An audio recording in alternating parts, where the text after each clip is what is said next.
Let's hear first from our first speaker, and that is Megan Best.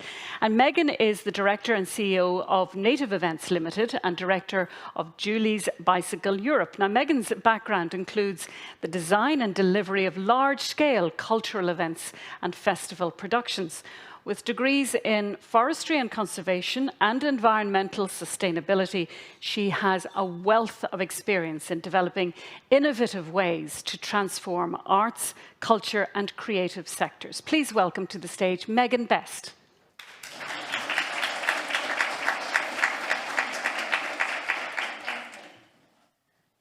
Hi, everybody. I don't know which mic to be using. Should I use this one or just chat, shall I? I think you can hear me, can you? Great. Well, listen, a huge thanks to Tourism Northern Ireland for having me here today, for having Native Events here, and a huge thank you to all of you for coming. It's great to see so many people here. It's really exciting. And also thanks to Kathy and the team at Eventful for pulling all this together. Delighted to be here. So, yeah, I'm from Native Events, where we believe that arts practices and events and cultural activities can really inspire imaginations for social change. We founded the company in 2017, so 7 years ago, myself and my business partner, who is hiding down in the back corner. And our business really kind of consists of 3 pillars. The first being environmental action, and this is really about the kind of consultancy, strategy, training that we do with small to large scale organizations, state and semi-state bodies in all of those impact areas, specifically around the creative industries and events. We do event production, so that's our own events. That's the likes of trade shows, markets, engagement activities, workshops, and so on. And we hire out event equipment for kind of reducing environmental impacts, like batteries and solar for temporary installations, like furniture, upcycled decor, and all of those bits and pieces. So the way that we see it is that we use systems thinking and circular design principles to design and deliver really impactful cultural interventions. That's the way we see Native Events. A couple of examples of the work that we've been doing over the last couple of years. We did a really big piece with Pride Festival in Dublin in 2022 towards carbon neutrality, which involved trying to engage 12,000 stakeholders to understand how they travel to and from the event, the materials that they were using, in order to produce a carbon footprint and move towards carbon neutrality for those guys. We've also been doing masterclasses. The image there on the left is a masterclass with Forestry Ireland, so similar to this one, around sustainable festivals. And we've been working with Forestry Ireland and the Arts Council as well. I'll speak some more about that in a minute. Production then, a really nice piece of work that we're doing at the moment is with Quail to Nature and the Nature Trust. So this is about bringing people out into woodlands and fostering a bit of woodland awareness and a kind of nature appreciation in the woodlands. We've been doing citizens engagement hubs. So this was the image in the center there was a totally off-grid citizens engagement hub, a living lab for Dublin Climate Action Week. And then in the center, there was a stand that we built entirely of upcycled and salvaged materials for Dublin City Council. Last but not least then, a couple of examples of equipment hire. I don't know if anybody heard of the Línchin of Farraga project. Did any of you come across that in the Republic? So this was a creative climate action project that was funded through the Creative Climate Action Fund. Some Finnish artists put these LED strip lights around certain areas around the coast of Ireland, one in Galway, one in Wexford, and one in Martello Tower in Blackrock. And the idea is that those lights show where the sea level rise is going to be at that 1.5 or 2 degree level of warming, to really give a visual for local people of what the impacts are going to be. We provided the batteries for this because obviously it had to be a sustainable installation, and we tried to do the calculations so that the lights would come on at high tide, at night, and run the right amount of power, which turned into quite a complicated piece, actually, I won't lie. But we learned a lot through it as well. And I will say on this one specifically, before moving on, we learned since doing this that the lighting that we used actually impacted on biodiversity in the area because of the specific frequency in those LED lights. So I suppose what I mean by this is we do equipment hire, we do sustainability consultancy, we do production, but we're always learning, just like everybody else. This is a learning journey. I'm also, as Donna mentioned, the director of Julie's Bicycle Europe, which is a combination of Julie's Bicycle in the UK. Anybody heard of Julie's Bicycle? Yeah, a few nods, yeah. So Julie's Bicycle is a creative climate action charity based in London. And these guys have been working with Arts Council England for the last 16 years, I think, delivering climate action, getting everybody into the idea of doing carbon calculations in their venues, their galleries, their theatres, and so on, and kind of really getting together a benchmarking and a baseline for the entire sector over there in the UK. In 2021, Julie's Bicycle and Native Events joined forces, and we established Julie's Bicycle Europe in Dublin. So we now have that entity on the island as well. A couple of the projects that Julie's Bicycle Europe has been doing, we worked with the Arts Council in Ireland on a climate action policy and implementation plan throughout 2022, and it's going to be delivered and published this year. We're working on internal climate action and environmental training for the Arts Council themselves, working on the funding requirements and bringing in that climate action and environment considerations into funding, and we're developing currently a Climate Action 101 guide for the arts sector.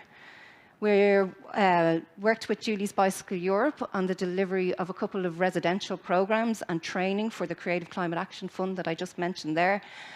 We recently did 2 3-day residential courses on creative climate leadership, which is a little bit different from action, where it's really empowering creatives, event organizers, artists, and a whole myriad of different types of people actually to take creative climate action through that fund.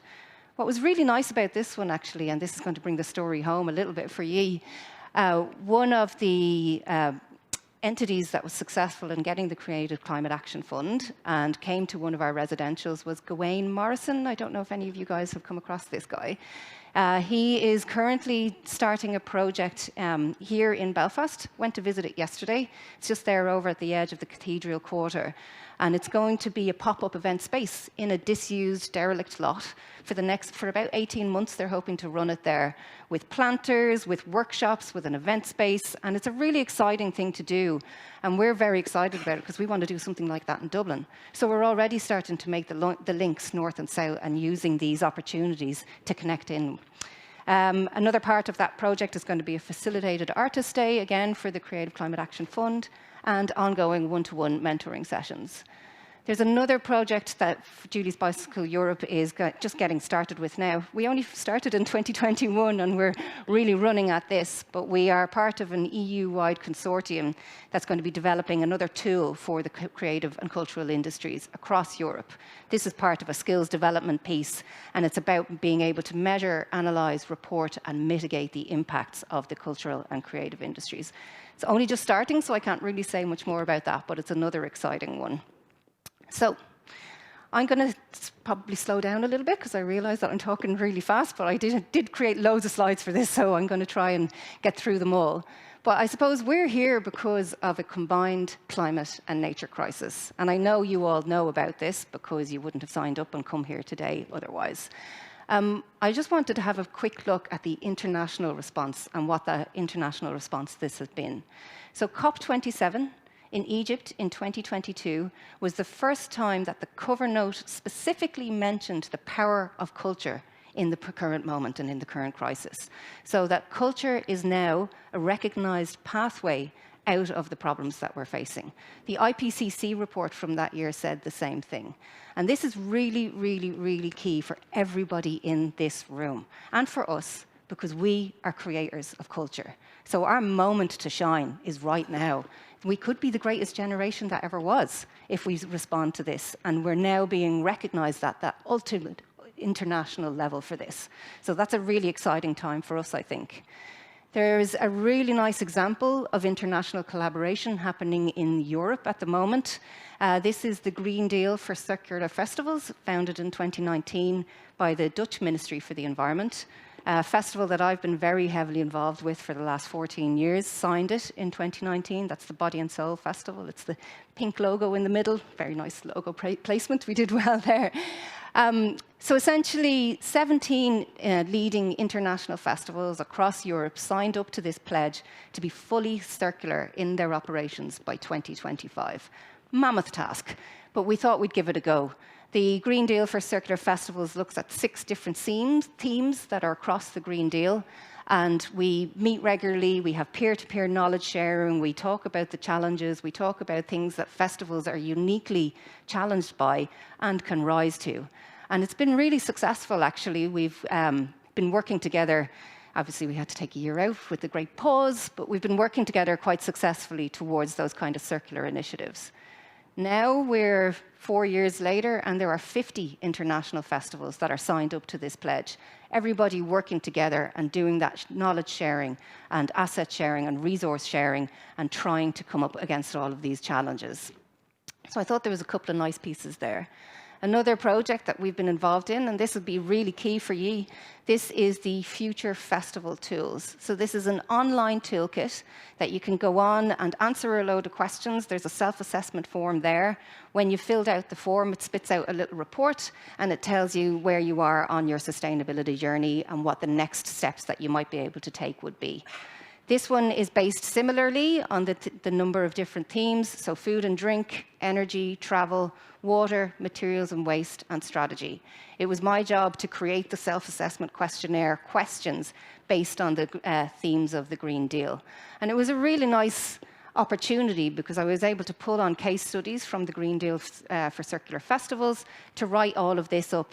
And it exists now online, completely free to use. And there's a number of modules in all of those themes, video tutorials. There's really nice resources there. It's a little bit generic and a little bit general because it's for all of Europe. So it's not specific to Ireland, but there's some really nice tips and tricks on that one. What's Ireland's response been to our combined nature and climate crisis? What do you think? Starting to go somewhere now, isn't it? When we started in 2017, it was a policy desert. Specifically around culture and creativity and the responses to climate, there was very little happening. Now, fortunately, over the last couple of years, it's starting to flourish, and we're getting a bit more diversity in it, which is really, really nice to see. As Donna mentioned, we have declared a climate and biodiversity emergency in our own kind of Irish way. As you can see, the Dáil was very well represented that day. Lots of lads in there. There must have been something happening in the pub around the corner. But in 2019, we did declare that climate and biodiversity emergency. And we now have our climate action and low carbon development bill, which needed to be amended after it was brought through the courts because it wasn't strong enough. But since 2021, we've had our climate action plan, which states a 51% reduction in emissions by 2030, which is now only 6 years away. Very soon, very ambitious. So we're going to have to really, really work together to get there. And net zero by 2050, which sounds bananas. But again, if we get together and we work together and we really strive for this and we start making those small and then incrementally bigger changes between now and that 2050 goal, we will get there because we have to. So one of the pieces that's happened on the result of the Climate Action Plan in the Republic is that the state and semi-state bodies are mandated to have their own climate action plans and to do those pieces of work. And that's how we ended up working with the Arts Council on their climate action and implementation plan. So the first thing that we did in 2022 was an industry-wide consultation. So we had 313 responses on a survey that we sent out to the sector. We did, I think, maybe 40 interviews with key stakeholders, and we did a roundtable event with 44 participants and contributors in July of 2020. So it was 2022, excuse me. So it was a real opportunity to bring everybody together, to express how they felt, what they've been doing, where the sector's at, what's important, what's meaningful, and what the climate action plan for the Arts Council needed to look like. And then now we have that climate action and environmental policy. It's going to be launched this year. There's a new there's a new framework coming out from the Department of Culture on culture, creativity and climate. It's going to be the first one in the EU that brings those strands together, so it's quite exciting. And the Arts Council policy will be a pillar of that. They now have a sustainability champion on their senior management team. They've been doing quite a lot of work internally because they are mandated to. And there is going to be some training that they're going to be doing and support for the sector itself. So that's where we're getting involved. In 2025, the arts sector organisations, the strategically funded organisations of the Arts Council, are going to be expected to have a statement of their environmental commitment for their funding in 2025. So obviously the sector is aware of this. There is a little bit of reticence and a little bit of what is that going to mean? How are we going to have the resources to do this? How can we come up with this? So the idea is that they will be putting their funding applications in September of 2024. When they go to draw down the funding in 2025, they will be asked to submit this climate action policy and plan. But we're not asking for any reporting, no environmental data as of yet, literally just the statement of intent and who is going to be responsible and how it's going to be done. So that's a really nice piece to be working on because it starts to bring it in that everybody's going to be doing it. It kind of levels the playing field a little bit. And what we're doing to support that, to help them deliver that, is rolling out a suite of training across this year. So we're going to be producing a Climate Action 101 guide. We're going on a roadshow in electric vehicles, obviously, in April 2024. And we're just delivering some supports, online training and resources for arts sector organisations so that they can do that. Again, we did a discovery phase at the very beginning. So we've spoken to a lot of organisations about this, trying to understand what the skills needs gaps are, what their activities that they've undertaken to date, what learning would be good for arts organisations so that they can start to rise to these funding requirements. So that's where that's at. Another, obviously, state and semi-state body in Ireland is the Fáilte Ireland, who are also mandated by the Climate Action Plan to start taking on all of these initiatives. So last year, in 2023, we worked very closely with Fáilte on the development of a set of sustainable festival guidelines. Has anybody come across these? Have you seen these? No? This is a really nice resource, and it's available for free on their website, and it covers 175 different actions that a festival can take across 7 impact areas. And again, we did a discovery phase for this. So we sent out a survey via Fáilte Ireland through all of their funded entities to get them to feedback where they're at, what the challenges are, where they needed help, what they needed to see in a guide. 88 responses, which we thought was pretty good. And we also nominated a task force of probably about 10 festival organisers who worked with us as we developed the drafts of the guidelines and kind of helped us to develop it along. So it was another industry consultation piece. You'll notice that the themes in this are very similar to the Future Festival tools because I was the same person that wrote both, so it kind of makes sense. But as you can see, we added in nature and biodiversity into this one as well because it didn't really have a seat at the table, and we felt that that was really important to start including. So we used a very kind of similar direction with it, a similar sort of format where we have different layers to where people are. So this is nice if you're just going to pick up the guidelines maybe after today or in the coming weeks as you're starting to plan your events. Remember that it's written in a certain way for different people who are on different stages of their journey in different thematic areas. Some people might have done a lot on power and transport, but not really tackled materials yet. Or some people might have really gotten on top of waste management, but not really sure what to do about water and the impact of water from large-scale events, let's say. So what we've done is we've done it in a traffic light system so that you can go through it and pick out where you are and see what the next best steps that you could possibly take in all of these areas. And in every single one, the leading the way piece, and some of you might be leading the way in one or two of these thematic areas, you never know. It's about significant impact reduction achieved and communicated so others can get inspired by the journey that you've gone on, and it's about collaboration. It's about partnerships, it's about collaboration, it's about coming together, it's about joining forces to take these actions. The way also to think about this, which I think is, I keep going back to this one, it's really key, is about those kind of spheres of influence. Because there is a lot as an event organizer that you can control. There's something at the very core of an event that's you, your policy, your plan, your specific team, and how you communicate with them. Then there's a wider sphere of influence, your artists, your suppliers, you can ask them for their environmental policies, you can work with them on what you're doing at the event and ask them to get involved. And then again, there's a wider sphere of influence on behavior, which is that key demographic, your audience. So to give a little bit of a look at where the sector is at in Ireland right now, we have been doing some work with arts centres and venues with our partner in the Green Arts Initiative in Ireland, understanding where their carbon footprints are. And for anybody who runs an arts centre or a venue who's undertaken this exercise, you'll know that it's in that heating and electricity is the large part of it. Waste is a tiny, tiny, tiny impact in terms of carbon emissions. In terms of packaging and plastic pollution, it's much bigger, but in carbon emissions, it kind of sits at a small sliver.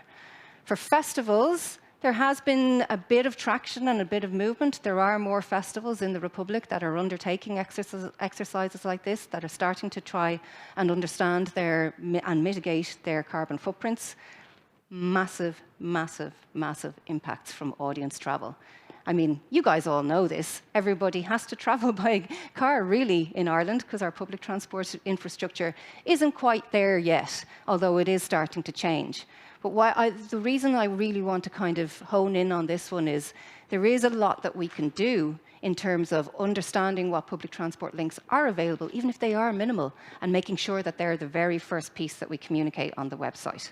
So the public transport, the cycling infrastructure, the walking infrastructure, those need to be emphasised first before the car parking infrastructure, so that we start to shift that narrative a little bit around it. As you can see here, energy is a small piece. This is for a greenfield festival now, and waste is even smaller again. The one thing that I will say about this is that we haven't really started measuring the carbon emissions associated with catering yet, and that will obviously make a big change to this carbon footprint. But it's just a good example because that's very typical of a festival in Ireland in terms of the carbon footprint. We had a look at production companies as well. Anybody from production companies or working with production companies regularly? Yeah, production companies, again, it's going to be around travel, but also around accommodation. And the reason I dropped these in is because undertaking a carbon footprint assessment and being able to report on it really helps to identify where the hotspots are. Having that data is a real power because it kind of shows you and your team where we can start to make really nice changes towards responding to climate action, responding to the climate action plans of our local councils, of our national climate action plan, so we can start making those changes towards it. It's difficult, but it's definitely worth doing because it kind of gives you visibility across the unseen, I guess.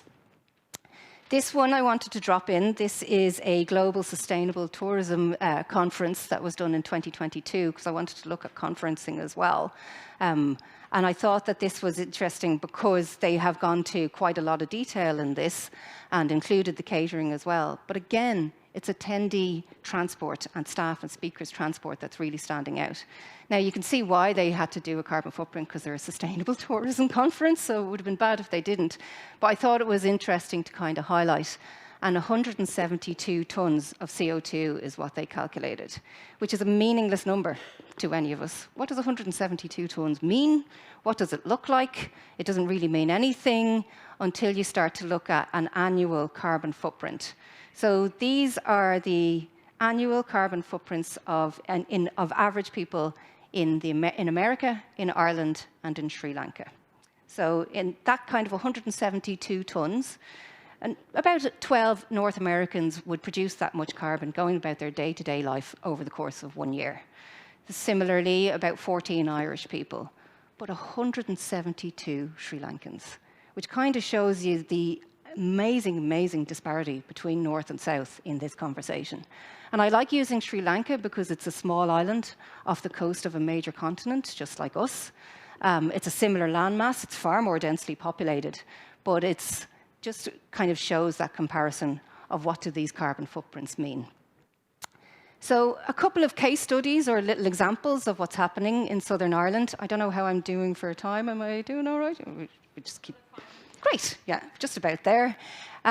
These are some of the art centres down in the Republic of Ireland who've undertaken the Green Arts Initiative. So these are the guys who are understanding their carbon footprint and their energy use and starting to make changes. There's a really nice example of some festivals that have come together. They were funded by the Arts Council to undertake their carbon footprint. What was really nice about this one is this was a really tricky job because they are multi-venue festivals. They work with loads of different stakeholders. So they came to us to create a specific carbon calculator just for their types of activities. So we've got First Fortnight, Barbaro, Dublin Fringe Festival, Dublin Theatre Festival, and we created these massive spreadsheets individually for each one of these festivals. And the idea was that they would have all of their own operations calculated and understood, and then a separate venue sheet for each one of their venues so that they could start to capture the impacts from their venues as well. This is quite different from the other carbon calculators that are out there because it's a very bespoke one. And anybody who does that kind of multi-venue festival in like an urban area or across a couple of weeks will understand that there's so many different people to get information from to start doing that reporting. So it's been quite an exciting one. And then there's a couple of the production companies who have started on this journey and are starting to reduce their travel impacts by getting to understand them and getting to see where their next investments should be. Last but not least then, a couple of bits of next steps from Native Events. This is a sneak preview for you guys because this is not published as of yet, but we've been working with SkillNet Ireland on the development of a toolkit, a sustainability toolkit for the cultural and creative industries. And this is essentially going to be an online resource library, I suppose, for anybody who works in events, in film, in theatre, in media, in design, and just on those different impact areas and where to go and find different pieces of information that are available out there. There's sustainability unpacked. I love that question. What does sustainability mean? It's such a tricky one, and it means so many different things to different people. And different kind of reports and case studies and research that's going to be on there. We're hoping to have this launched by the end of April, so that will be available for everybody as a tool. And there will be some of those digital tools that I've mentioned on there as well, the carbon calculator and so on. And then last but not least, an upcoming guide to plastic-free festivals and events. So this is a project that Native Events has been working on with the regional waste management planning offices, which is a really big term to try and say. And again, this was around trying to understand where the industry is at and specifically where the challenges are with plastic, because it's such a prevalent material in our world, I guess, and in our society. It's so nice to come in here today and not see any plastic bottles of water. So kudos to the team. But yes, so we have been working across the industry in Ireland to try to bring people together to understand what those challenges are and to implement some pilots, but trialing alternatives to single-use plastics and trialing reusables. So we did 4 pilots across the course of a year. And at the beginning and at the end of this project, we had roundtables where everybody spoke about their challenges and their experiences with reusables and moving on from single-use plastics. And what we discovered was that everybody over-ordered because it's a new thing that they're doing and everybody has the fear, and this is something that's very prevalent in the events industry as well. Have we got enough? Let's order a little bit more just to be on the safe side, because the last thing you want to do is have a panic on site. But they really overestimated. All of the projects saved CO2 emissions. So there was lots of nervousness around in the beginning where people were like, but you're going to be transporting cups back and forward and you're going to be washing them. Surely that's not the right way to go about it, but it actually is. And the more times that reusables are reused, the more carbon we save by using them. All the events were cleaner, washing was the lowest carbon impact, and manufacturing and losses are the highest carbon impact. So reducing those losses is key. So another sneak preview, because this is going to be published within the next couple of weeks, is that guide to plastic-free festivals and events, where it's going to help walk people through all of those different types of plastics, because there's so many and it's really confusing. What's RPET and PET and PLA and PLA4 and all of these different things? So understanding that and then a roadmap to making that vital switch to reusables. That's me. I feel like I galloped through that. I hope you all got something from it. I don't know, have we time for questions or are we moving straight? Okay, Grant. Listen, thank you very much.